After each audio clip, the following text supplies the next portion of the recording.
Nigerian Union of Local Government Employees seek 300% salary increase due to fuel subsidy. Court awards 2 million naira damage against Kano government over demolition. Guinea-Bissau teachers angry over salary suspension.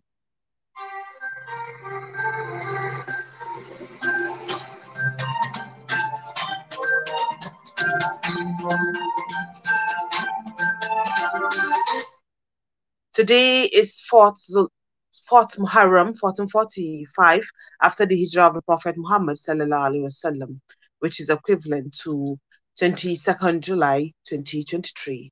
I am Salam Tanud Aliman with the news in full. President Bola Ahmed Tinubu yesterday in Kaduna said Nigeria and the neighboring countries in the Lake Chad region must display courage in reforming their military doctrine and practices. The president noted that the change in tactics had become necessary because the countries in the region were battling a mobile and elusive irregular force that disregarded established rules of warfare. Tinubu was speaking at the graduation ceremony of Senior Course 45 of the Armed Forces Command and Staff College Jaji in Kaduna State. The president pointed out that the adversaries facing countries in the sub-region were not conventional armies engaging in traditional battlefield warfare. He encouraged African countries to work together against common threats, acknowledged the multinational efforts of Nigeria, Cameroon, the Niger Republic, and the Chad to bring peace to the Lake Chad region. The suspended governor of the Central Bank of Nigeria, Godwin Emefiele, will be arraigned before the Federal High Court in Lagos on 25th July on 2 counts of illegal possession of firearms and ammunition. One of his lawyers, Victor Okpara, confirmed to newsmen that hearing notices to that effect have been sent out by the court to counsels involved in the matter. He also confirmed that the senior advocate of Nigeria and former president of the Nigerian Bar Association, Joseph Daudu, will personally be in court to lead the defendant's team. Emefiele will be arraigned before the vacation judge, Justice Nicholas Owebo. The federal government, in its charge sheet sent by Channel Television, accused Emefiele of possessing a single-barrel shotgun without a license. The government maintained that the offense is contrary to Section 4 of the Firearms Act, Cap F28 laws of the Federation 2004, and punishable under Section 27(1)(b) of the same act. Emefiele has been in the custody of the Department of State Service (DSS) since 10th June. The Christian Association of Nigeria have called on the federal government to ensure that the full subsidy palliatives being considered should go beyond cash transfers. Khan said that they should consider the introduction of mass transport across the state to reduce the cost of transportation. According to Khan, the introduction of mass transport scheme will have a profound multiplier effect. While appealing to Nigerians for more patience, Khan also urged the government to take urgent steps to ameliorate the sufferings of the citizens. The president of Khan, Daniel Oko, who said this in a statement issued in Abuja, said Nigerians should work together to build an economy that is inclusive, resilient, and offers opportunities for every Nigerian to thrive. According to him, Khan believes that the trajectory which the present administration had set from the onset to provide all-inclusive governance was worthy of commendation. To cushion the effect of inflation caused by the removal of the fuel subsidy, the Nigerian Union of Local Government Employees on Thursday called for 200% increment in the minimum wage for workers across all sectors.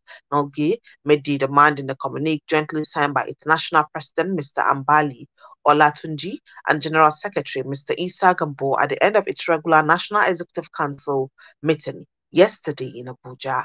According to the union, the 300% rise was imperative considering the inflation necessitated by the removal of full subsidy on local government staff. The communique further stated that it is the position of NOLGI that there shall be 200% rise in the minimum wage for all local government workers and other public servants, including private sector workers. The union further said that considering the overbearing posture of the state governors on local government, which had left it prostrate in the country, there was need for state of emergency to be declared on local government administration. The news is coming to you from the studios of Sawaba Radio. More is after the short break. Stay tuned.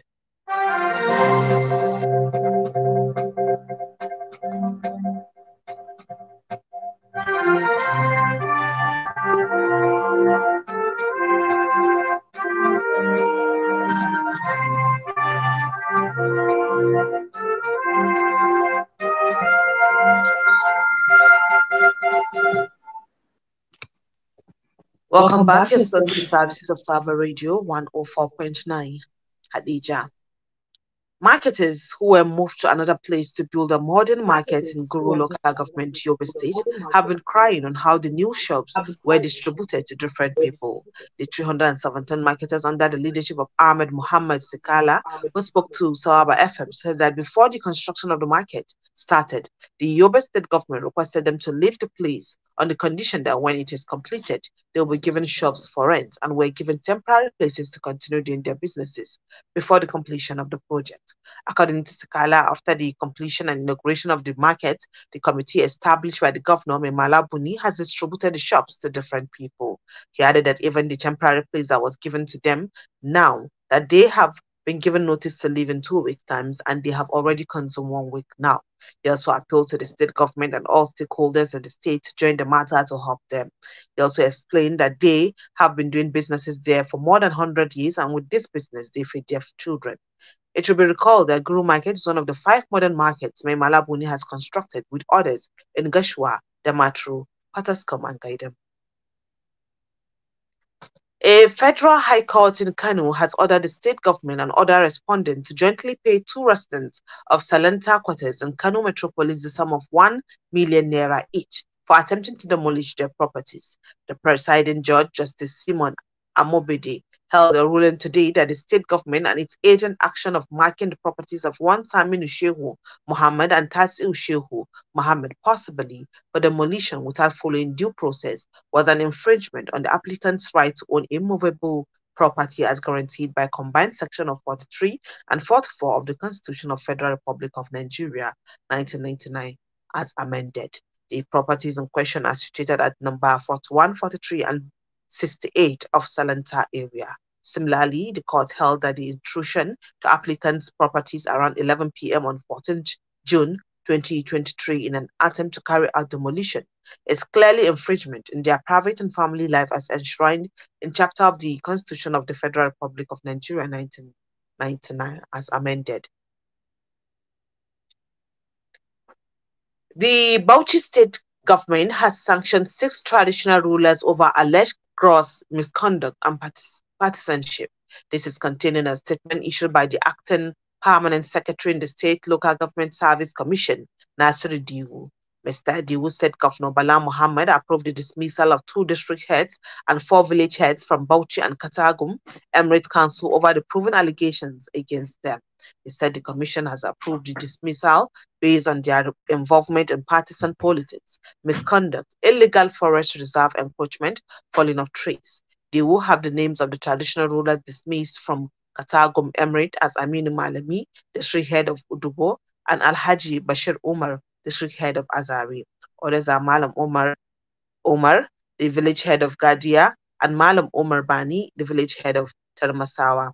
Those dismissed in Bauchi Emirate are Malam Bello Suleiman, the village head of Bini, and Yusuf Badara, the village head of Badara. Diwu explained that affected traditional rulers had been directed to hand over to their respective secretaries. He also urged the affected Emirate Council to appoint overseeing officers pending substantive appointment by the Commission. Now to international scene. Teachers in Guinea-Bissau are fighting back against our government order this week to suspend their salaries. It is unclear when the suspension will take effect, but once in place, some 8,000 teachers may be affected. The authorities have said the decision will enable an audit of the rules employed by the Education Ministry and weed out so-called ghost workers, people who are getting paid but don't actually exist. The president of Teaching Union Common Front, Sani Jesse, told the BBC that the union will activate every legal mechanism to deal with these illegal measures. Teachers in Guinea-Bissau earn a monthly average of $86. Mr. Jesse said those who may be missed in the audit and therefore not be put back on the payroll were 6 teachers those who requested leave for treatment and others on study leave in Europe. That has been the news, but before I go, I will recap of the major stories. From the news we heard, Nigerian Union of Local Government Employees seek 200% salary increase due to fuel subsidy removal. Court award 2 million naira damages against Kano government over demolition. Guinea-Bissau teachers angry over salary suspension. That has been the news on behalf of the news department.